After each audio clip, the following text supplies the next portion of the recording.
Malam itu hujan turun deras. Di teras kontrakan sempit, Raka memandangi tetesan air yang bocor dari atap. Istrinya, Nisa, sedang menidurkan putri mereka yang baru berusia 4 tahun. "Mas, sampai kapan kita pindah-pindah kontrakan begini?" tanya Nisa lirih. Raka hanya terdiam. Gajinya cukup untuk hidup, tapi membeli rumah secara tunai terasa mustahil. Setiap kali menabung, selalu ada kebutuhan mendadak. Motor rusak, orang tua sakit, biaya sekolah anak. Aku lihat ada perumahan baru, bisa KPR, ada juga cash tempo. Menurutmu kita pilih yang mana? Raka menghela napas panjang. Aku takut salah langkah. Kalau KPR bunganya besar, kalau cash tempo cicilannya berat. Malam itu mereka sama-sama memandang langit-langit rumah kontrakan.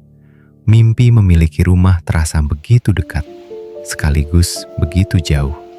Namun mereka belum tahu, beberapa hari lagi akan muncul seseorang yang mengubah cara pandang mereka tentang membeli rumah.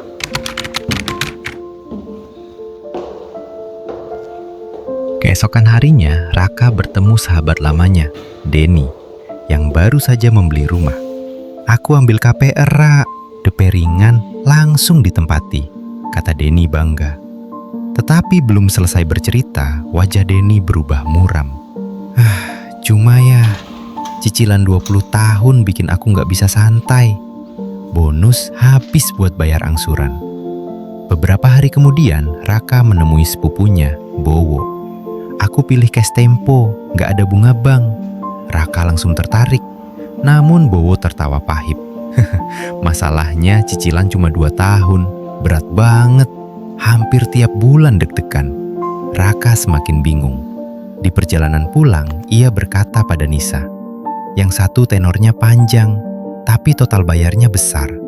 Yang satu lebih hemat, tapi cicilannya bikin sesak napas." Nisa menggenggam tangan suaminya. "Yang penting jangan sampai kita punya rumah, tapi kehilangan ketenangan." Kalimat itu terus terngiang di kepala Raka. Suatu sore, Raka bertemu Pak Surya, pria sederhana yang dulu dikenal sebagai tukang bangunan, tetapi kini memiliki beberapa rumah kontrakan. Raka heran. "Pak, dulu Bapak juga nggak kaya, kok sekarang bisa punya banyak rumah?" Pak Surya tersenyum. "Dulu saya juga bingung pilih KPR atau cash tempo." Raka langsung antusias. "Terus pilih yang mana?" Pak Surya mengaduk kopinya perlahan. "Saya pilih sesuai kemampuan, bukan sesuai gengsi."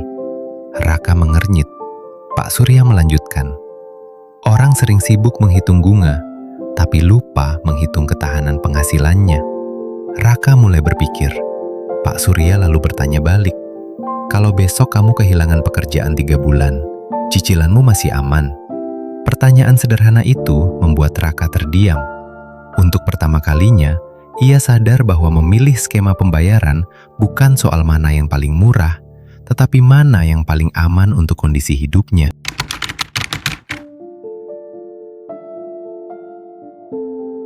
Raka akhirnya hampir menandatangani akad KPR.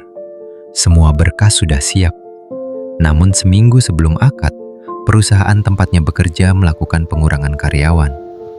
Raka memang tidak di-PHK, tetapi tunjangan dipotong hampir setengahnya.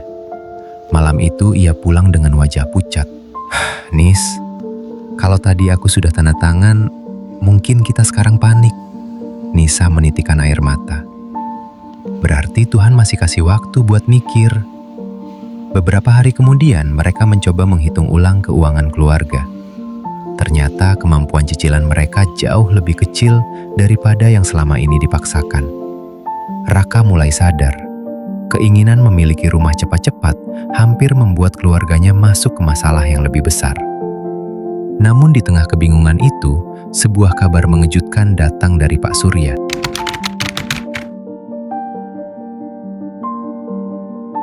Pak Surya mengajak Raka melihat sebuah perumahan yang baru dibuka.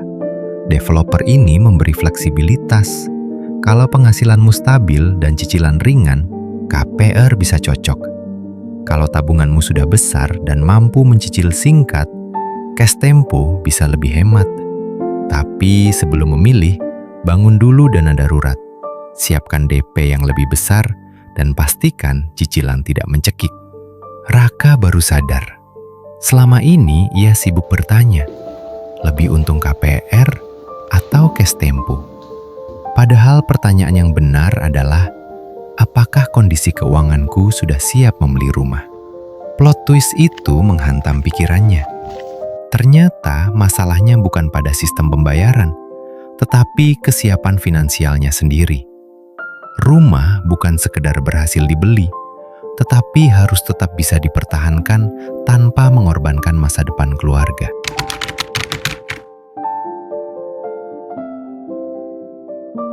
Raka dan Nisa akhirnya memutuskan menunda membeli rumah selama 6 bulan untuk memperkuat kondisi keuangan mereka. Keputusan itu ternyata menjadi titik balik.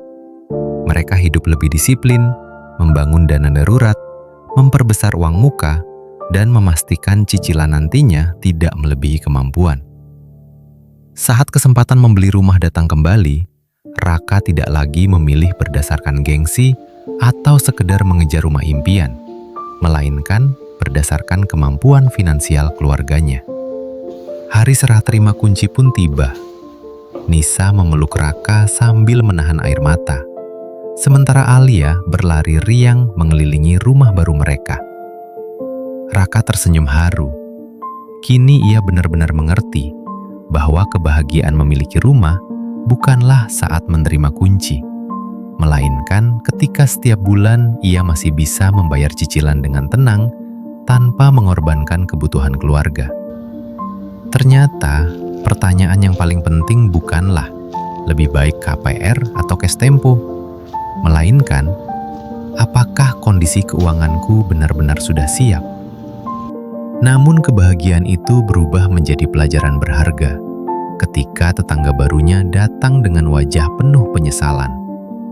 Rumah yang baru 2 tahun ditempatinya terancam dilelang karena dulu ia memaksakan cicilan di luar kemampuannya demi mengejar gengsi memiliki rumah lebih cepat. Mendengar kisah itu, Raka hanya bisa menggenggam erat kunci rumahnya sambil bersyukur karena pernah memilih untuk menunggu. Tetapi saat malam semakin larut, telepon Raka tiba-tiba berdering. Dari seberang sana terdengar suara panik. "Ra, tolong! Tabungan ratusan juta buat beli rumah baru saja dibawa kabur developer bodong." Raka langsung berdiri terkejut. Bagaimana seseorang bisa kehilangan seluruh tabungan hidupnya hanya karena salah memilih developer? Kisah itulah yang akan kita bahas di episode berikutnya.